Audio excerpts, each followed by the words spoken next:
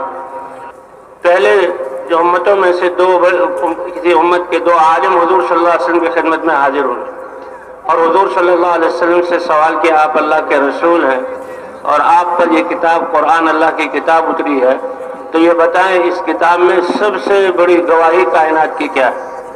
کہ کسی چیز کو بتانا کہ یہ ہے، سب سے بڑا گواہی کیا؟ آپ صلی اللہ علیہ وسلم خاموش رہے اور جبرائیل علیہ السلام فوراً وحی لے کر آئے اور یہ آیت اللہ تعالیٰ نے اتاری کہ آپ ان سے کہہ دیجئے کہ سب سے بڑی گواہی کیا ہے؟ شہید اللہ انہ لا الہ الا ہو والملائکۃ واولو العلم قائما بالقسط لا الہ الا هو العزیز الحکیم۔ سب سے بڑی گواہی وہ ہے کہ اللہ خود گواہی دیتے ہیں اور سارے فرشتے گواہی دیتے ہیں، اولو العلم جن کو اللہ نے علم حقیقی دیا، اس میں علماء کی فضیلت ہے کہ وہ سارے علم والے جو حقیقی علم والے وہ گواہی دیتے ہیں کہ اللہ کے علاوہ کوئی عبادت کے لائق نہیں۔ وہ تو پوچھنے آئے تھے فوراً اٹھے، حضور صلی اللہ علیہ وسلم کے ہاتھوں کو چوما اور فوراً اس بات کی گواہی دی اور اسلام میں داخل ہوئے کہ ہم بھی گواہی دیتے ہیں کہ لا الہ الا اللہ، اللہ کے علاوہ کوئی عبادت کے لائق نہیں۔ جب انسان اس کلمے کا اقرار کرتا ہے، لا الہ الا اللہ کی، دل سے گواہی دیتا ہے اور پھر اپنی زندگی کو اس کلمے کے مطابق کرتا ہے تو اتنا عظیم ہو جاتا ہے کہ اللہ تعالیٰ نے قرآن پاک میں فرمایا ان اللہ اشترى من المؤمنین انفسهم واموالهم بان لهم الجنہ، کہ یہ ایمان والے لا الہ الا اللہ کی گواہی دینے والے یہ اتنے عظیم ہو گئے کہ اللہ تعالیٰ نے ان سے ان کی جانوں اور مالوں کو جنت کے بدلے میں اللہ نے خرید لیا۔ اس کلمے کی وجہ سے اس ایمان والے کی اتنی زیادہ قیمت ہو جاتی ہے کہ یہ تو اپنی جان اور مال کو اللہ کے لیے اللہ کو بیچ چکا، اللہ نے خرید لیا اور اللہ کے حوالے کر دیا۔ اور اسی ایمان کی وجہ سے اس انسان کے ایک ایک عمل کی قیمت بنتی ہے۔ من عمل صالحا من ذکر او انثى وهو مؤمن، کہ عمل صالح کب ایمان کی حالت میں کرے، چاہے مرد ہو یا عورت ہو، تو اس کا ایک ایک عمل، اس کا سبحان اللہ کہنا، یہ جو ہے سبحان اللہ کہنا ساتوں زمین اور آسمان سے زیادہ قیمتی ہے۔ اس کا ایک ایک بول، اس کا ایک ایک سننا اور ایک ایک عمل جو ہے وہ ایسا جو ہمیشہ اس کو کامیابی دلانے والا ہے۔ اس لیے حضور صلی اللہ علیہ وسلم کو جب اللہ نے اس کلمے کی دعوت دی اور آپ یہ کلمہ لے کر انسانیت کی طرف، اپنی امت کی طرف تشریف لائے تو فرمایا اتیت الیکم بکلمۃ لو تقولونها تدین لکم العرب وتؤدی الیکم الجزیہ العجم۔ اے عربوں اور اے انسانوں، میں ایک ایسا بھاری ایسا قیمتی کلمہ لے کر آیا ہوں، اگر تم اس کلمے کو کہہ لو اور تمہاری زندگیوں میں آ جائے تو یہ عرب قوم جو سب سے بگڑی ہوئی قوم ہے، جس کے سدھارنے کے لیے اللہ نے مجھے بھیجا ہے، یہ سب کے سب تمہارے سامنے سرنگو ہو جائے اور ان کی زندگی مہذب اور مرتب ہو جائے اور یہ کلمہ ان کی زندگیوں کو بدل دے، یہاں تک کہ یہ روم اور فارس جو تمہیں کچھ نہیں سمجھتے یہ تمہیں جزیہ دے کر زندگی گزارے۔ مولانا یوسف رحمۃ اللہ نے فرمایا کہ اتنی اونچی زندگی اللہ تمہیں دیں گے کہ یہ تمہاری آنکھ کو دیکھ کر چلیں گے اور تمہارے تابع ہو کر چلیں گے۔ اللہ کے رسول صلی اللہ علیہ وسلم کے یہ منہ مبارک سے یہ بات، تو ابو جہل تو اشش کر اٹھا کہ آپ کے اس منہ سے تو کبھی خلاف واقع کوئی بات نکلی نہیں، آپ کوئی ایسا کلمہ ہمیں بتائیں گے؟ ہاتھ و ابھی کا عشرہ کلمات نقولها، آپ ہمیں ایسے 10 کلمے بتا دیں کہ ہم اس کو کہیں جس سے یہ سارے بگڑے ہوئے عرب سب سرنگو ہو جائیں اور ان کی زندگی مہذب اور مرتب ہو جائے اور یہ روم اور فارس جو عجم ہیں یہ ہماری نگاہ دیکھ کر چلے، ہم تو 10 کلمے کہنے کے لیے تیار ہیں۔ اللہ کے رسول صلی اللہ علیہ وسلم نے فرمایا وہ کلمہ لا الہ الا اللہ ہے، اس کلمے کو کہہ دو۔ تو فوراً انہوں نے انکار کیا، لیکن حضور صلی اللہ علیہ وسلم اس کلمے کی دعوت کو لے کر چلے اور امت کو اس کلمے کی طرف بلایا۔ تو یہ کلمہ لا الہ الا اللہ یقینوں کو بدلنے والا کلمہ ہے۔ ساری کائنات سے یقین ہٹا کر کہ یہ مخلوق ہے اور اپنے استعمال میں اللہ کے امر کے محتاج ہیں، ان سے وہ ہوگا جو اللہ چاہیں گے، کرنے والے اللہ ہیں، تو ساری کائنات سے یقین ہٹا کر اللہ کی ذات پر یقین لانا یہ سب سے بڑا سرمایہ ہے انسان کے پاس۔ اسی لیے فرمایا انا عند ظن عبدی بھی، یہ اتنی بڑی دولت ہے۔ اللہ فرماتے ہیں کہ میرا بندہ جیسا میرے ساتھ یقین کرے گا تو میں اس کے ساتھ ویسا ہی معاملہ کروں گا۔ جب اس کے دل میں یقین ہوگا کہ سب کچھ کرنے والی ذات اللہ کی ہے اور اس بنیاد پر وہ اپنا قدم اٹھائے گا تو اللہ تعالیٰ اپنی قدرت سے اس انسان کے سارے کام بنائیں گے۔ حضرت ابراہیم علیہ السلام اللہ کے امر پر، کیونکہ یہ کلمہ یقین ہے اور کلمہ اخلاص ہے کہ انسان کی زندگی خالص اللہ کے لیے بن جاتی ہے، ہر قدم اس کا اللہ کے امر کی بنیاد پر۔ حضور صلی اللہ علیہ وسلم نے فرمایا کہ جو لا الہ الا اللہ کو اخلاص کے ساتھ کہے وہ جنت میں داخل ہوگا۔ من قال لا الہ الا اللہ مخلصا بقلبہ دخل الجنہ، جو اخلاص کے ساتھ کلمہ کہے، یہ شرط ہے، یہ ضروری ہے۔ صحابہ کرام کو اللہ جزائے خیر عطا فرمائے، وہ ایسی ہستیاں تھیں کہ جن کو اللہ نے حضور صلی اللہ علیہ وسلم کی صحبت کے لیے اور حضور سے اس دین کو لے کر پوری امت کو منتقل کرنے کے لیے اللہ نے ان کو چنا تھا۔ جیسے انبیاء نبوت کے لیے چنے گئے، اسی طرح صحابہ کرام حضور صلی اللہ علیہ وسلم کی صحبت کے لیے چنے گئے۔ اللہ نے اپنے حبیب صلی اللہ علیہ وسلم کے لیے صحابہ کو چنا، اور ایسے سمجھدار تھے، فوراً پوچھا قیل وما اخلاصها یا رسول اللہ، اے اللہ کے رسول آپ اس کلمے کو اخلاص کے ساتھ کہنے کا فرما رہے ہیں، اس کا اخلاص کیا ہے؟ کہ اس کا اخلاص یہ ہے کہ ان تحجزہ عن محارم اللہ، جس نے اللہ کو الہ مان لیا، اپنا معبود مان لیا اور اللہ سے عبادت کا اور اللہ کے حکم ماننے کا وعدہ کر لیا، تو اخلاص یہ ہے کہ یہ کلمہ اس کو اللہ کی نافرمانیوں سے اور اللہ کی ناپسندیدہ باتوں سے روک دے۔ اس لیے سب سے بڑی دولت کہ یہ کلمہ یقین کہ جیسا بندہ میرے ساتھ گمان کرے گا ویسے میں اس کے ساتھ معاملہ کروں گا۔ حضرت ابراہیم علیہ السلام اللہ کے امر کی بنیاد پر اپنی جوان بیوی ہاجر علیہ السلام کو لے کر چلے، اور دودھ پیتا بچہ اسماعیل علیہ السلام 90 سال کی عمر میں اسماعیل علیہ السلام جیسا نورانی بیٹا اللہ نے عطا فرمایا، اس سے کتنی زیادہ محبت، لیکن قربانی اللہ نے حکم فرمایا کہ میرے حکم پر اپنی بیوی کو لو اور اس دودھ پیتے بچے کو لو اور جہاں میں کہوں لے کر چلو۔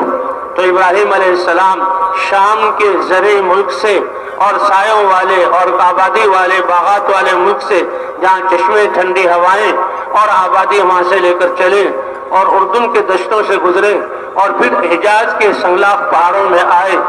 انسان کی زندگی کے آثار میلوں پہلے ختم ہو چکے اور ایک وادی میں لا کر ایک وادی تھی اور ایک ٹیلہ تھا، تو راستہ مہینے کا سفر ہے، اترتے رہے اور چڑھتے رہے اور بات چیت ہوتی رہی، لیکن وہاں آ کر بیوی کو اتارا، بچے کو حوالے کیا اور مشکلے میں جو پانی بچ گیا تھا وہ دے دیا، اور اسی طرح ٹھیلے میں جو کھجوریں بچ گئی تھی وہ دے دی اور مڑنے لگے۔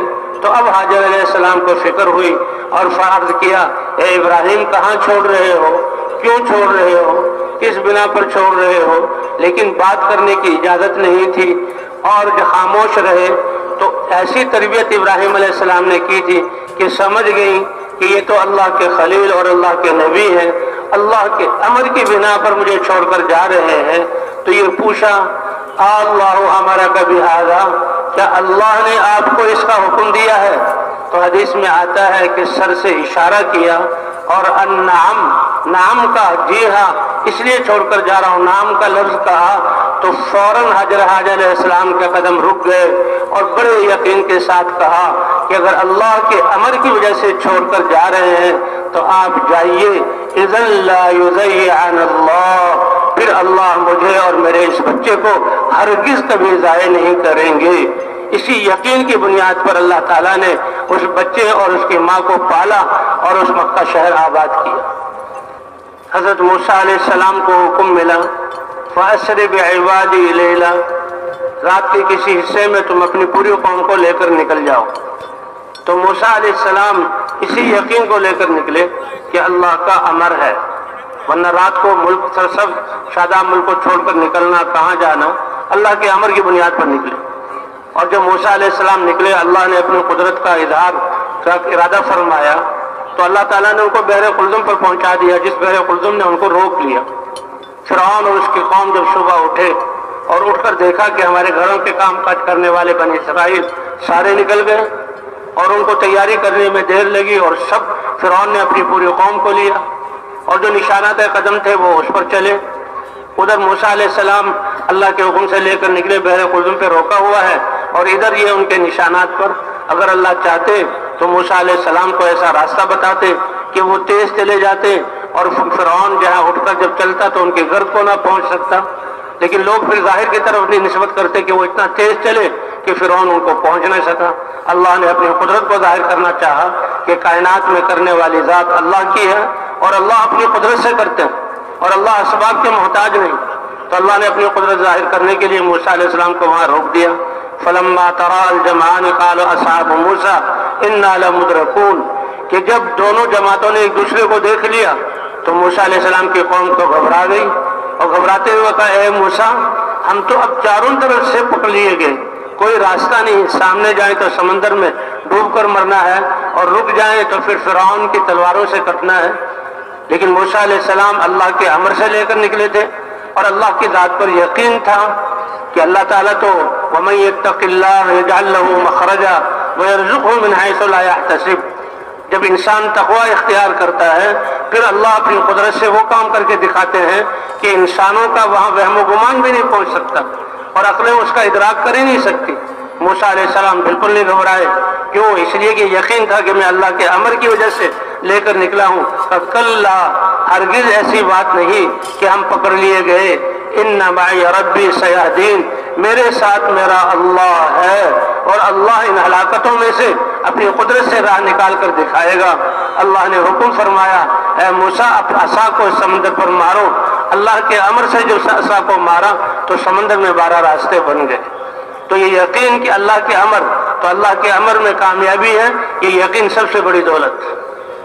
موسیٰ علیہ السلام کو اللہ تعالیٰ نے ان کے لیے سمندر کے پانی کو پتھر جیسا بنا دیا، 12 قومیں تھی، 12 راستے بنا دیے اور نیچے کے کیچڑ کو اللہ نے خشک کر دیا۔ ہر ایک قوم اپنے قبیلہ اپنے راستے سے گزر رہا ہے۔ موسیٰ علیہ السلام کی قوم سمندر کے دوسرے کنارے پار ہو گئی، ادھر فرعون آیا اور فرعون کو خطرے کا احساس تو ہو گیا، لیکن جس عوام کو وہ دھوکہ دیتا رہا اور اپنی خدائی کا دعویٰ کرتا رہا، اب ان سے کیا کہے، تو کہنے لگا کہ یہ راستے ہمارے لیے بنائے گئے اور ہم اس راستوں کو پار کر لیں گے۔ واقعی اللہ تعالیٰ نے موسیٰ علیہ السلام اور ان کی قوم کے لیے ایمان کی بنیاد پر ان کی نجات کے لیے راستے بنائے اور فرعون کی ہلاکت اور اس پوری قوم کو اس میں غرق کرنے کے لیے راستے بنائے۔ اور فرعون جب آگے بڑھا تو تفاسیر میں آتا ہے کہ موسیٰ علیہ السلام نے ارادہ کیا کہ میں نے عصا مارا اللہ کے حکم سے تو 12 راستے بنے، اب فرعون کہیں ان راستوں کو پار کر کے دوسری طرف نہ آ جائے تو میں عصا ماروں تاکہ یہ پانی مل جائے۔ اللہ نے فرمایا نہیں، یہ تو میرے حکم کے ساتھ عصا مارنا، اس کی طاقت یہ ہوگی کہ یہ تمہارے لیے راستے بنیں گے۔ وَاتْرُكِ الْبَحْرَ رَهْوًا، تم اس سمندر کو راستوں والا رہنے دو اور پھر میری قدرت کو دیکھو۔ یہ اللہ نے اپنی قدرت کو تقوی والوں کے لیے ظاہر کیا کہ فرعون کا آخری آدمی جو سمندر میں داخل ہوا تو بغیر عصا کے مارے اللہ نے اپنے امر سے سمندر کو ملا دیا اور چند گھڑیوں میں اللہ نے پوری قوم کا صفایا کر دیا۔ اور اللہ فرماتے ہیں کہ سارا ملک مصر اور وہاں کے شاہی بالا خانے اور کھیت سب چھوڑ دیے۔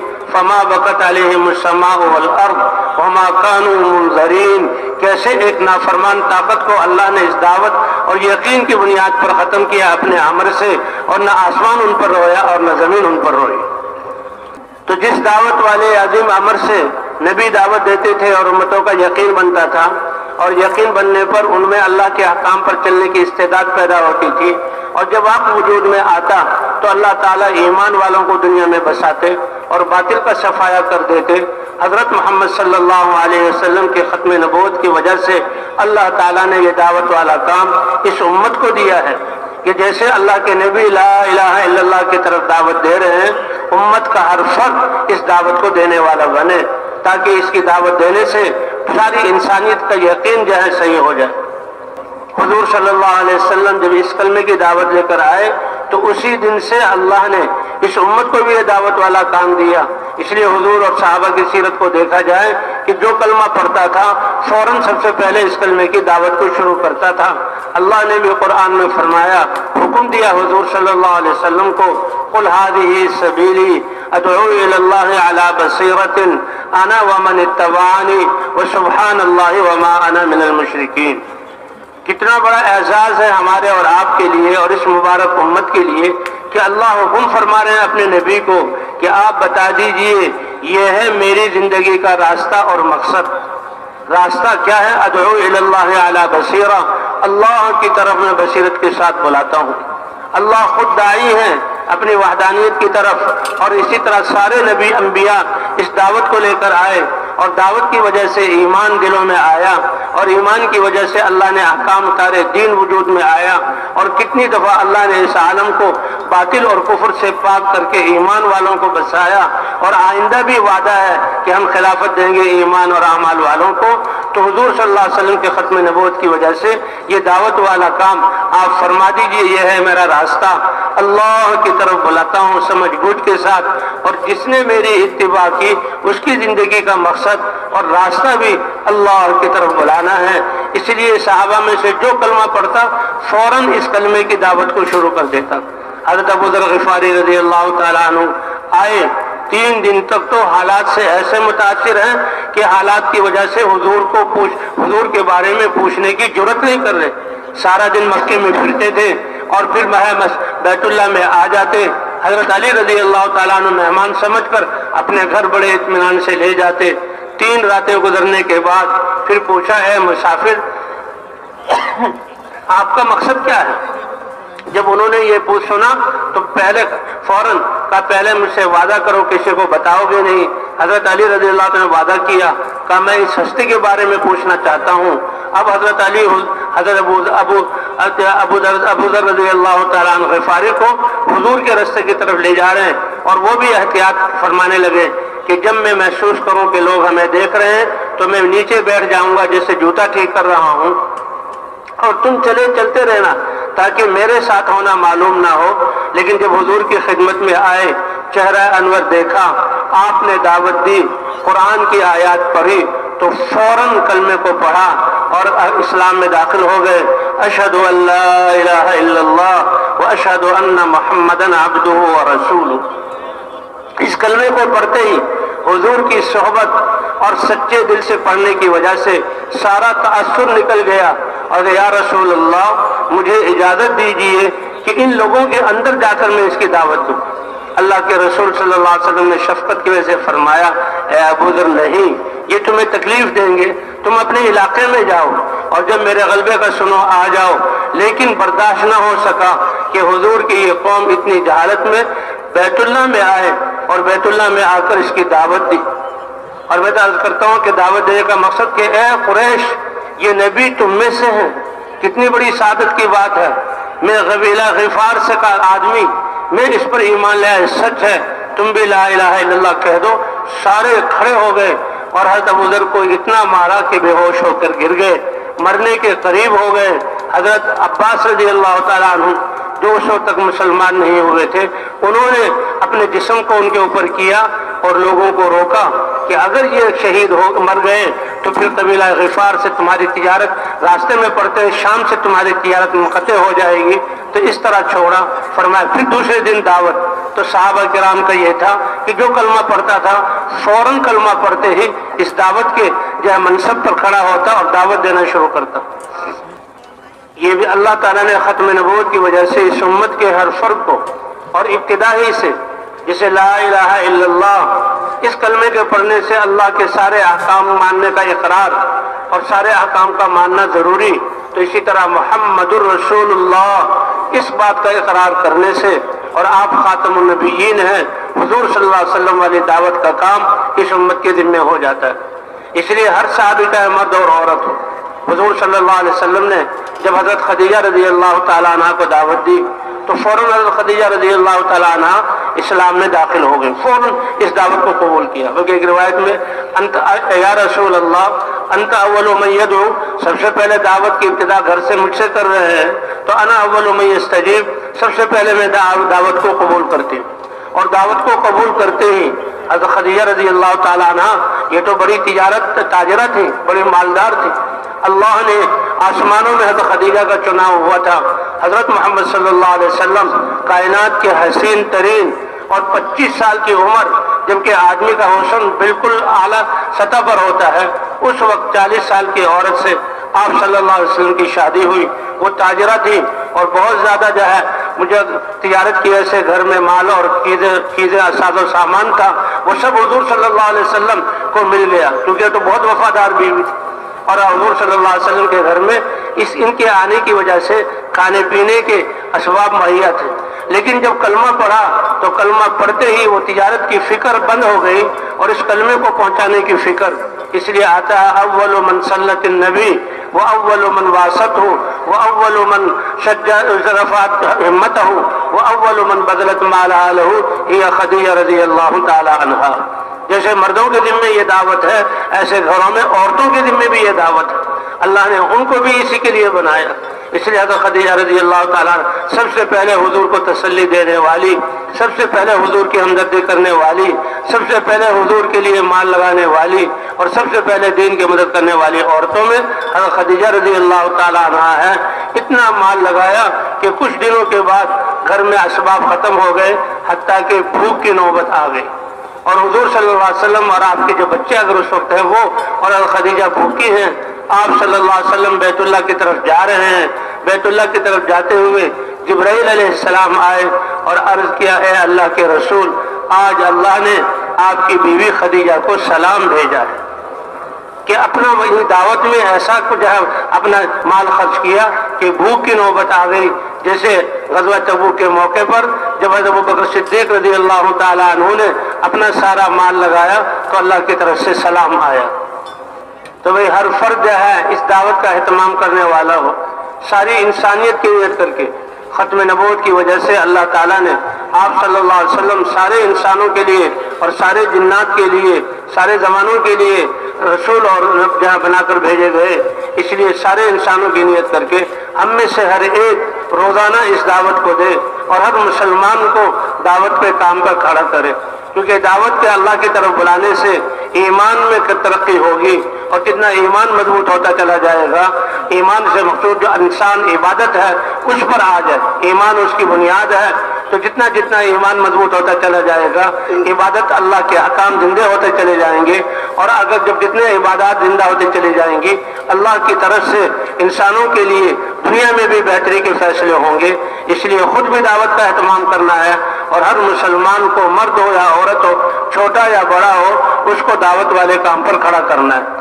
جسے یقینوں کو درست کرنے کے لیے ہم سب ضرورت مند اور محتاج ہیں اور اللہ کا یہ امر ہے کہ ہم اللہ کی طرف بلائیں.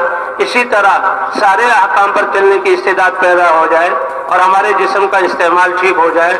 اللہ نے نماز جیسی مبارک عمل ہمیں عطا فرمایا ہے. 5 وقت کی نماز اللہ نے دی ہے. یہ نماز جسم کے استعمال کو ٹھیک کرنے کے لیے نماز ہم پڑھیں گے تو اللہ تعالیٰ ہماری زندگی کو بنا دیں گے. یہ دعوت کے ذریعے اپنے یقین کو مضبوط سے مضبوط کرنا ہے اور موت تک دعوت کے کام میں لگنا ہے. اسی طرح نمازوں کا استعمال جہاں اہتمام بھی کرنا ہے کہ نمازوں کے پڑھنے سے ہمارے جسم کا استعمال صحیح ہو جائے اور اللہ کے دین پر چلنے کی استعداد پیدا ہو جائے. یہ نماز جیسا فریضہ اس امت کو جو ملا کہ تہجد کی نماز تو شروع ہی سے فرض تھی، لیکن 5 نمازوں کا جو فریضہ اور یہ سورت جو ملی ہے اللہ نے اپنے نبی کو معراج میں اپنے دربار میں بلایا اور اس امت کے لیے 50 نمازیں عطا کی. اور 50 نمازیں لے کر حضور صلی اللہ علیہ وسلم تشریف لا رہے تھے. موسیٰ علیہ السلام سے ملاقات ہوئی، پوچھا کہ اللہ کی طرف سے کیا ملا؟ کہ 50 نمازیں. کہا میں نے تو امت کو آزمایا ہے، یہ بڑے کٹھن لوگ ہیں اس لیے کم کرواؤ. تو 5 نمازیں کم ہوئی. 9 دفعہ حضرت موسیٰ علیہ السلام کے کہنے پر حضور صلی اللہ علیہ وسلم نے اللہ کے دربار میں حاضری دی. 45 نمازیں کم ہو گئی اور جب 5 نمازیں لے کر آئے فرمایا اور کم کروا لو. حضور صلی اللہ علیہ وسلم نے فرمایا اب تو مجھے شرم آتی ہے کہ میری امت 5 نمازیں بھی ادا نہ کرے تو 5 نمازیں لے کر چلے. اللہ کی طرف سے اعلان ہوا اے پیارے نبی آپ کی امت 5 نمازیں ادا کرے گی اور میں ثواب 50 نمازوں کا عطا کروں گا. اور نماز یہ اللہ کے احکام میں سے ایک ایسا عمل ہے جس کے لیے اللہ اپنے 5 دفعہ گھر بلاتے ہیں اور اذان دی جاتی ہے، اذان دی جاتی ہے کہ یہ اذان، یہ دعوت ہے، اللہم رب هذه الدعوت التامہ۔ جو ہی اذانیں مسجدوں میں شروع ہوتی ہیں، مؤذنین کی آوازیں دائیں بائیں آگے پیچھے اور اوپر فضاؤں میں جہاں تک اس دعوت کے کلمات کی آواز جاتی ہے شیطان پھیر نہیں سکتا۔ اس لیے کہتے ہیں دعوت کو عام کریں گے تو اللہ دنیا کے باطل کو مٹائیں گے۔ اور جو ہی انسان نماز میں آتا ہے تو فوراً شیطان آ کر وسوسے ڈالتا ہے، حالانکہ حتیٰ کہ انسان بھول جاتا ہے کہ کتنی رکعتیں ہوئی۔ بہرحال نماز یہ ایسا عمل ہے کہ روزانہ 5 دفعہ، اور ہر حال میں مردوں پر بھی اور عورتوں پر بھی، حتیٰ کہ اگر انسان بیمار ہو، کھڑے ہو کر نہ پڑھ سکے تو بیٹھ کر پڑھے، بیٹھ کر نہ پڑھ سکے تو لیٹ کر پڑھے، حتیٰ کہ حالت جنگ میں۔ ایک دفعہ حضور صلی اللہ علیہ وسلم سفر میں تشریف لے جا رہے تھے، ایک جگہ پر پڑاؤ ڈالا، سامنے دشمن کا لشکر بھی تھا اور اس میں حضرت خالد بن ولید بھی تھے کافروں کی طرف سے، اس وقت تک مسلمان نہیں ہوئے۔ ظہر کی نماز کا وقت آیا تو تمام صحابہ کرام حضور صلی اللہ علیہ وسلم کے پیچھے با جماعت ظہر کی نماز ادا کی۔ کافروں نے دیکھا تو وہ افسوس کرنے لگے کہ ہم سے بہت بڑا موقع ضائع ہو گیا، نماز میں تو یہ اللہ کی طرف متوجہ ہوتے ہیں تو ہم ان پر حملہ کر کے نقصان پہنچا سکتے تھے۔ تو وہ آپس میں کہنے لگے کہ کوئی بات نہیں، مسلمان ایک دفعہ نماز نہیں پڑھتا، یہ تو کئی دفعہ پڑھتا ہے، اور ابھی ایک نماز آنے والی ہے جو ان کو اپنی اولاد سے بھی بہت زیادہ محبوب ہے، اور وہ عصر کی نماز تھی۔ اللہ کو تو پتہ تھا، اللہ نے صلاۃ الخوف کی صورت اتار دی کہ اے نبی آپ سارے کے سارے کو لے کر اکٹھے نماز نہ پڑھے میدان میں اور حالت جنگ میں، بلکہ آدھوں کو لے کر نماز پڑھے اور آدھے دشمن کے سامنے رہیں، پھر یہ جنہوں نے آپ کے پیچھے نماز پڑھی یہ دشمن کی طرف چلے جائیں اور دوسرے آپ کے پیچھے۔ کہتے ہیں جب یہ وہ صورت آئی وہ انتظار میں تھے کہ یہ سارے کے سارے نماز میں، لیکن اللہ تعالیٰ نے صلاۃ الخوف اتار دی، اور جنگ کی حالت میں بھی یعنی جماعت کے ساتھ نماز۔ خالد بن ولید کہتے ہیں کہ میں تو اسی وقت سمجھ گیا تھا کہ اس ہستی کی تو آسمانوں سے رہبری رہنمائی ہو رہی ہے، تو جنگ کی حالت میں بھی نماز معاف نہیں ہے۔ تو بھئی نماز ایک ایسا اللہ کا پیارا عمل ہے کہ اذانیں دی جاتی ہیں اور وضو کر کے انسان آتا ہے۔ یہ وضو اصل تو مقصود نماز ہے کہ لیکن وضو پر بھی اللہ کتنا دیتے ہیں۔ حضور نے صحابہ کرام نے پوچھا یا رسول اللہ آپ اپنے امت کو قیامت میں اتنی امتوں کے بیچ میں کیسے پہچانیں گے؟ حضور صلی اللہ علیہ وسلم نے فرمایا بتاؤ، ایک بڑا میدان وہ مشکی رنگ کے کالے رنگ کے گھوڑوں سے بھرا ہوا ہو اور کچھ گھوڑے ایسے ہوں کسی شخص کے کہ چہرہ اور چاروں ہاتھ اور پاؤں سفید ہوں، تو کیا وہ اپنے گھوڑوں کو نہیں پہچانے گا؟ یا رسول اللہ یہ بالکل پہچانے گا، کیوں نہیں پہچانے گا؟ تو حضور صلی اللہ علیہ وسلم نے فرمایا اے میری امت تمہارے اعضائے وضو چمک رہے ہوں گے قیامت کے دن، تو اس سے میں تم کو پہچانوں گا۔ تو یہ وضو ہی سے کہتے ہیں، وضو انسان جب کرتا ہے تو گناہ معاف ہوتے ہیں۔ پھر یہ انسان مسجد کی طرف آتا ہے تو 5 دفعہ اذان دے کر اللہ تعالیٰ ان مسلمانوں کو مسجد کی طرف بلاتے ہیں۔ اس لیے نماز انسان کے اعمال کو اور زندگی کو ٹھیک کرنے والی، اس لیے آتا ہے سب سے پہلے قیامت میں نماز کا حساب ہوگا، جس کی نماز اچھی نکل آئی یہ دلیل ہے کہ اس کے سارے اعمال ٹھیک ہیں۔ اس لیے بھائی جہاں ہم دعوت کے ذریعے سے اپنے یقین کو اعلیٰ سطح پر پہنچانے کی کوشش کریں، ہر مرد عورت ہر انسان مسلمان دعوت دے، اسی طرح ہم نے اپنے نمازوں کو اچھی سے اچھی بنانے کی کوشش کرنی ہے۔ نماز اتنا خوبصورت، اور اللہ کو 5 دفعہ اللہ بلواتے ہیں اپنے گھر میں، اور پھر انسان حج کرے تو حج تو مالداروں پر فرض ہے، اور حج میں جہاں باقی کھانا پینا کتنا سفر وغیرہ سب کچھ ہوتا ہے یہ تو زندگی میں ایک دفعہ ہے، اور زکوٰۃ کا تعلق یہ بھی مالداروں کے ساتھ ہے، اور وہ سال میں ایک دفعہ اس کا تعلق مال سے ہے۔ روزہ رہ گیا تو روزے میں ایک مہینے میں روزے رکھتے ہیں کہ 12 مہینوں میں سے ایک مہینہ روزہ رکھتے ہوئے بھی انسان باقی کام کر سکتا ہے، لیکن نماز اللہ کو اتنا پیارا عمل ہے، سب کچھ چھوڑ کر مسجد میں آتا ہے اور 5 دفعہ آتا ہے اور سارے اعضاء کو اللہ کے حکم کا پابند کر لیتا ہے کہ ایسے عبادت کرو جیسے خود اللہ کو دیکھ رہے ہو۔ یہ ایک وجدان ہے جو ایمان کے کمال پر اللہ مسلمان کو عطا فرماتے ہیں، اور اگر یہ حاصل نہیں ہو سکتا تو اتنا ضرور ہو، یہ کم درجہ ہے کہ اللہ مجھے دیکھ رہا ہے، اس لیے نماز کو اس دھیان دل بھی اللہ کی طرف مشغول ہو اور سارے اعضاء اللہ کے حکم کے پابند. تو جب 10-15 منٹ یہ انسان اللہ کے حکم کا پابند کر لیتا ہے نماز میں، تو نہ یہ انسان اب جہاں بھی جائے گا، چاہے یہ بادشاہ ہو، بادشاہی کے تخت پر بیٹھے، قاضی ہو، یہ فیصلے کی کرسی پر بیٹھے، تاجر ہو، دکان میں تجارت کرے، زمیندار ہو، یہ جہاں اپنے زمیندارے پر جائے، جس کی نماز بن گئی تو پھر جو ہے جتنے بھی یہ مسلمان نماز پڑھنے والے ہیں سارے شعبے ٹھیک کر دیں. اس لیے اگر ہم چاہتے ہیں کہ مسلمانوں کی یہ زندگی بن جائے اور ہمارے بچوں کی زندگی بن جائے تو نمازوں کی طرف آنا ہوگا اور نمازوں کو بنانے کی محنت کرنی ہوگی. اس لیے ہم زندگی کے شعبوں میں انسانوں کا درست، مسلمان درست ہو جائے، نمازوں پر لانا ہوگا اور اپنی نمازوں کو اچھے سے اچھا بنانے کی محنت کرنی ہوگی. اپنے بچوں کی تربیت کے لیے کہ جب 7 سال کی عمر کا ہو جائے ان کو نماز سکھانی ہوگی. 10 سال کی عمر کا ہو جائے تو 10 سال کی عمر میں اس کی نماز ایسی ہو کہ وہ پورا جو ہے نماز کو اچھی طرح پڑھنے والا ہو. کہ جب بھی یہ بچہ بالغ ہو جائے اور پہلا فرض اس انسان پر نماز کا ہو تو ماں باپ نے اس کی ایسی تربیت کی ہو، اللہ کے دربار میں اس کی پہلی نماز ایسی ہو کہ اللہ کے ہاں قبول ہو جائے اور نماز کے ذریعے یہ بچہ اور یہ جوان اپنے جو ہے مسائل کو حل کرانے والا بن جائے. فرمایا 7 آدمی وہ کہ جن کو قیامت کے دن اللہ اپنے عرش کے سائے میں جگہ دیں گے، ان میں سے ایک نوجوان وہ بھی ہوگا جس کی پرورش اللہ کے دین کے مطابق ہوئی ہو. یہ جب ہوگا جب ہم اپنے گھروں میں بچوں کی تربیت کریں گے اور ان کو دعائیں سکھائیں گے اور نماز سکھائیں گے. ماشاءاللہ کپڑوں میں ہم نے کیسی ترقی کر لی، کھانے میں کتنے اچھے کھانے بنا لیے، گھر اور سواری میں ہم کتنی ترقی. حالانکہ یہ فنا ہو جانے والی چیزیں ہیں اور یہ دنیا میں رہ جانے والی چیزیں ہیں، تو وہ اپنی نماز کو بھی دیکھیں. اس لیے جہاں ہماری محنت اپنے ایمان اور یقین کو بنانا ہے دعوت کے ذریعے، اسی طرح ہم نے محنت کر کے اپنی نمازوں کو بنانا ہے. نمازوں کے بننے سے بھی ہمارا ایمان اور یقین جو ہے وہ بڑھے گا اور اللہ کا قرب نصیب ہوگا. اللہ کے رسول صلی اللہ علیہ وسلم نے فرمایا جعلت قرۃ عینی فی الصلاۃ، میری آنکھوں کی ٹھنڈک نماز میں بنا دی گئی. یعنی جو مسلمان نماز کا اہتمام کرتے ہیں اور اس کی بنانے کی کوشش کرتے ہیں گویا اللہ کے رسول صلی اللہ علیہ وسلم کی آنکھوں کو وہ ٹھنڈا کر رہے ہیں. تو وہ اس کے لیے 100% مسلمانوں کو نماز کی طرف لانا اور نمازوں کو اچھے سے اچھا بنانے کی کوشش کرنا.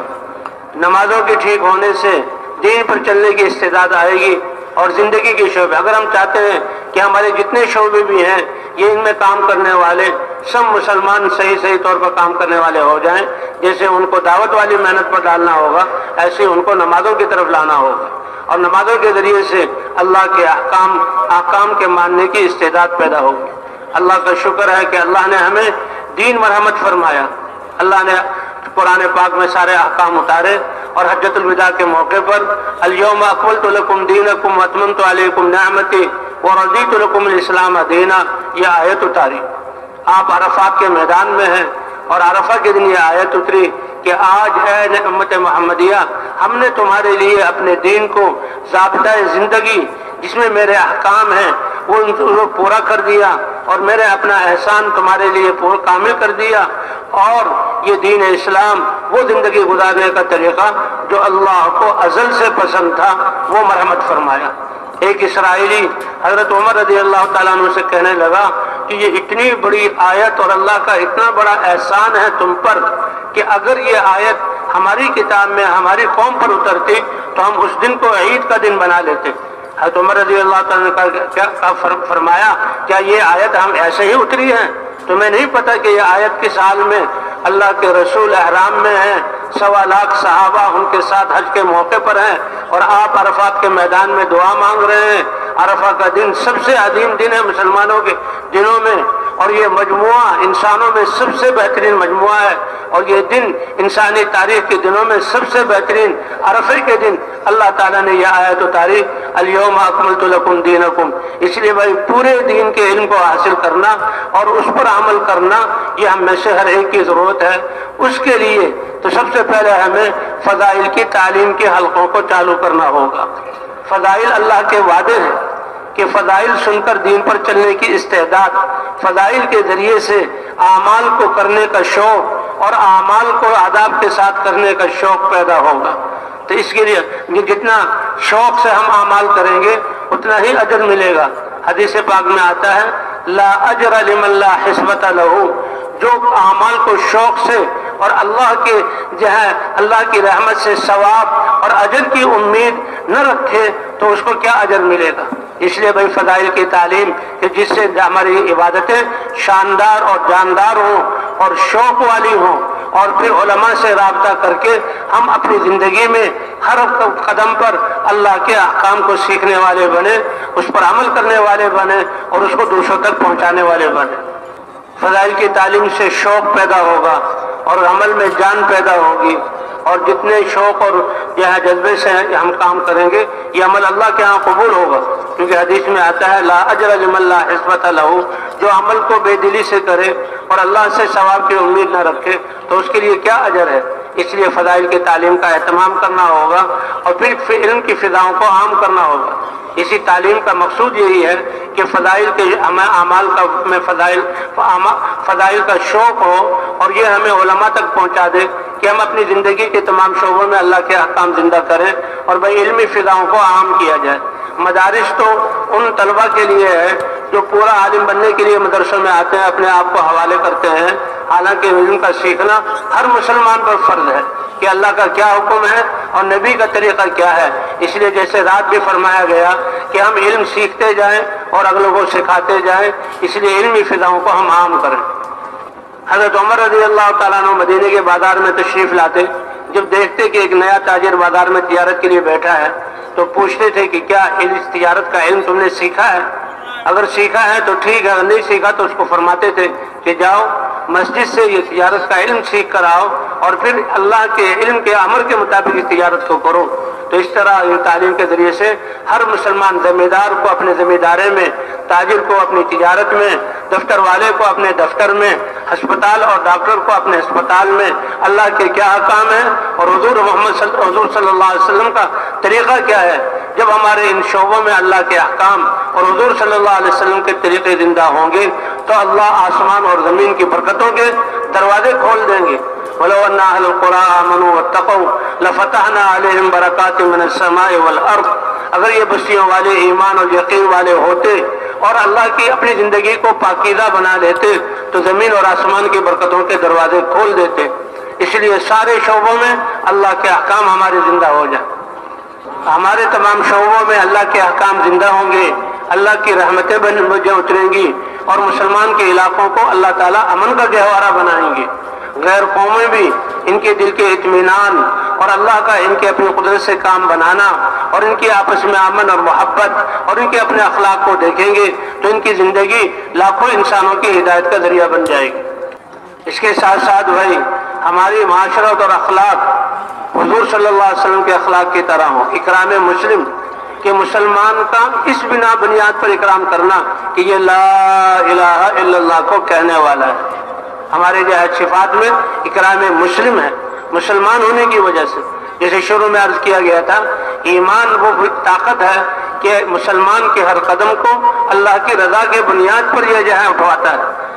اسی لیے واقعہ آتا ہے کہ پہلی امت، اللہ کے رسول صلی اللہ علیہ وسلم نے فرمایا، پہلی امتوں میں سے ایک شخص اس کے دل میں خیال آیا کہ میں اپنے مسلمان بھائی سے ملنے کے لیے جاؤں، جی ہاں اللہ راضی ہو جائے، اللہ کی نسبت سے اللہ نے اس کے راستے میں جو ہے وہ فرشتے کو انسان کی شکل میں بٹھا دیا۔ اب فرشتے نے پوچھا کہاں جا رہے ہو؟ فلاں گاؤں میں۔ کس لیے جا رہے ہو؟ کہ میں تو فلاں اپنے مسلمان بھائی سے ملنے جا رہا ہوں۔ کیا کوئی دنیاوی غرض ہے؟ کہ نہیں، میں صرف اللہ کے لیے۔ کافی خوشخبری ہو تمہیں، تم اس چلنے کے طبتا وطاب ممشاک وتبوأت فی الجنت منزلا، اللہ کے رضا کے لیے تم اپنے مسلمان بھائی سے ملنے چلے ہو، تم بھی پاکیزہ ہو گئے اور تمہارا جو ہے چلنا بھی پاکیزہ ہو گیا، اور ان چند قدموں کی بنا پر اللہ تعالیٰ نے تمہارے لیے جنت میں ایک درجہ بنا دیا۔ تو مسلمان ہونے کی وہی بنیاد پر، اس لیے کہتے ہیں مسلمان کی عیادت کے لیے جاتا ہے۔ بیمار ہو جائے تو عیادت کیا ہے کہ اس کو تسلی دینا اور اس کو کہنا کوئی بات نہیں، یہ بیماری ایک حال ہے اور بیماری سے گناہ معاف ہوتے ہیں، لا باس طہور، اس کو تسلی دینا۔ کہ یہ بیماری کوئی یہ جزا فضا کی چیز نہیں ہے، یہ تو گناہوں سے پاک کرنے کے لیے اور درجات بلند کرنے کے لیے کہ ایک مسلمان دوسرے مسلمان کی صبح کو عیادت کرے گا تو 70,000 فرشتے شام تک اس کے لیے دعائیں مغفرت کریں گے، اور جو شام کو عیادت کرے گا تو صبح تک 70,000 فرشتے اس کے لیے دعائیں مغفرت کرتے ہیں۔ اور فرمایا اسی طرح یہ جو ہے جب مسلمان کا مسلمان پر حق ہے کہ جب جنازہ جا رہا ہو تو جنازے کے ساتھ چلے، کہتے جو مسلمان کے جنازے میں ساتھ چلے گا پیچھے چلے گا اور جہاں اس کو پہنچانا ہے وہاں تک، تو اس کو جو شریک ہوگا اتباع کرنے والا اس کو 1 قیراط اللہ تعالیٰ صدقہ کرنے کا ثواب دیں گے، اور اللہ تعالیٰ کے دینے کے دہانے بہت بڑے ہیں، اور فرمائے کہ جو قبر میں اتارنے تک وہاں ٹھہر جائے اور جو ہے اس کو جو کیا کہتے ہیں انتظار کرے تو اللہ اس کو 2 قیراط صدقہ کرنے کا ثواب۔ یا رسول اللہ قیراط کیا ہوتا ہے؟ کہ احد پہاڑ کے برابر سونا خرچ کرنے کا اللہ ثواب عطا فرماتے ہیں۔ تو اسی طرح بھائی سارے ہمارے اعمال یہ اخلاص کے ساتھ ہوں، ریاکاری کی نیت سے نہ ہو، دکھلا کے ہوئے کی نیت سے نہ ہو، اور دنیا یہ کیا کہتے ہیں اپنی تعریف یا دنیاوی غرض کے لیے نہ ہو، یہ جب قبول ہوں گے جبکہ اخلاص۔ اس لیے سارے اعمال کے کرتے ہوئے ہم نے اپنی نیت کو دیکھنا ہے، شروع میں بھی، درمیان میں بھی اور آخر میں بھی، کہ اے اللہ یہ عمل خالص تیرے لیے کر رہا ہوں، اور پھر اللہ سے مانگنا بھی ہے کہ اللہ ہمیں اس عمل میں اخلاص عطا فرما دے۔ اخلاص اور ایمان یہ دونوں ضرورت چیزیں ہیں، جتنا اللہ کی معرفت اور اللہ کی ذات پر یقین ہوگا جس کے بقدر اسی کے بقدر اخلاص ہوگا، اور جتنا اخلاص ہوگا مسلمان میں تو اسی کے بقدر اس کے اعمال میں وزن ہوگا۔ کہ صحابہ کرام کا اخلاص حضور صلی اللہ علیہ وسلم نے فرمایا بعد والے تم لوگ احد پہاڑ کے برابر سونا خرچ کرو گے تو تم جو ہے میرے صحابہ کے یہ اخلاص کے ساتھ ہوگا اللہ کے ہاں قبول، لیکن جو میرے صحابہ کچھ مٹھی ان کا جو صدقہ کرنا ان کے ثواب کو نہیں پہنچ سکتے کیونکہ ان کا اخلاص اتنا زیادہ تھا۔ اس لیے بھائی اعمال کے ساتھ ساتھ ہمیں ہمارا ایک اچھی صفت اور اللہ کو جو پسند ہے اخلاص، کہ اخلاص والے جو ہیں ان کے ذریعے اللہ فتنوں کو دور فرماتے ہیں، اپنی نیت کو ہر وقت ٹٹولنا اور خالص اللہ کے لیے رضا کے لیے کرنا، اور کرنے کے بعد پھر ڈرنا بھی اللہ تعالیٰ سے اور رونا کہ اللہ تعالیٰ ہمیں خالص اس عمل کو اپنی ذات کے لیے اور رضا کے لیے بنا دے۔ اور اس کے ساتھ ساتھ اللہ تعالیٰ نے ہمیں حضرت محمد صلی اللہ علیہ وسلم کی امت میں ہونے کا اعزاز بخشا۔ اللہ کے رسول صلی اللہ علیہ وسلم فرماتے ہیں کہ تم اپنے نصیبے پر فخر کرو کہ نبیوں میں اللہ تعالیٰ نے اپنے نبیوں کے سردار اور اپنا حبیب مجھے تمہارا نبی بنا کر بھیجا۔ انا حظکم من النبیین، نبیوں میں تمہارا نصیبہ میں ہوں حضرت محمد صلی اللہ علیہ وسلم، اور پھر مجھے اپنے نصیبے پر فخر کرنا چاہیے کہ امتوں میں سے جو بہترین امت تھی اللہ نے وہ امت مجھے عطا فرمائی۔ تو اس کو خیر امت قرار دیا گیا ایک ذمہ داری کی وجہ سے، اخرجت للناس، کہ تمہیں سارے انسانوں کی نفع رسانی کے لیے نکالا گیا ہے، اور وہ نفع رسانی کس میں ہے؟ دعوت والے کام میں، تأمرون بالمعروف وتنہون عن المنکر وتؤمنون باللہ، کہ جو ذمہ داری نبیوں کی تھی اللہ نے ختم نبوت کی وجہ سے ذمہ داری پوری امت کو دی اور ہر فرد کو دی۔ قرآن پاک میں سورہ کہف میں چند نوجوانوں کا ذکر ہے کہ وہ جو ہے 5 نوجوان تھے شاہی خاندان کے، اور وہ جب بادشاہ جو ہے وہ کافر تھا اور وہ ان کو اپنی طرف جو ہے اپنی عبادت کی طرف بلاتا تھا، یہ علماء کی صحبت میں بیٹھے تو ان کو ایمان مل گیا، اور یہ اللہ کو ماننے والے تھے۔ ایمان ایک خوشبو ہے جو چھپ نہیں سکتی، بادشاہ کو پتہ لگا، بادشاہ نے کہا تم بڑے قیمتی لوگ ہو اور شاہی خاندان کے فرد ہو، تم میری مان کر چلو اور اس ایمان کو چھوڑ دو۔ لیکن جب وہ نہ مانے تو بادشاہ نے ان کو سزا دینے کی کوشش کی، یہ نوجوان تھے اپنے ایمان کی حفاظت کے لیے اس ملک کو چھوڑ دو۔ تو کہتے ہیں یہ شاہی خاندان کے نوجوان نکلے اور جہاں جنگل کی طرف چل پڑے، راستے میں ایک چرواہا بکری چرا رہا تھا، اس نے کہا کہ تم تو بہت جو ہے کیا کہتے ہیں یہ روحانی لوگ لگتے ہو، 6 نوجوان تھے، روحانی لوگ لگتے ہو، تو کہاں جا رہے ہو؟ انہوں نے کہا ہم اپنے ایمان کی حفاظت کے لیے۔ اس نے اپنی بکریاں چھوڑی اور 6 یہ تھے، 7واں وہ بھی ساتھ شریک ہو گیا اور اس کا کتا بھی ساتھ ہو گیا۔ یہ اپنی ایمان کی حفاظت کے لیے نکلے۔ اللہ نے اپنی قدرت کا کیا اظہار کیا کہ جب یہ غار میں لیٹے 309 سال تک اللہ نے ان کو سلایا اور بغیر کھلائے پلائے اللہ نے ان کو زندہ رکھا۔ وَنُقَلِّبُهُمْ ذَاتَ الْيَمِينِ وَذَاتَ الشِّمَالِ، اللہ ان کی دائیں بائیں کروٹیں بدلتے تھے۔ سورج نکلتا تھا، اس کی کرن ان پر پڑے، اس کو دائیں طرف یا بائیں طرف پھیر دیتے تھے۔ 309 سال کے بعد ہم نے اٹھایا، اللہ نے ان کو اٹھایا۔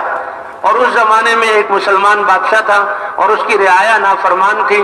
وہ دعا کرتا تھا، اے اللہ کوئی ایسے اپنی قدرت کا کرشمہ ظاہر کر۔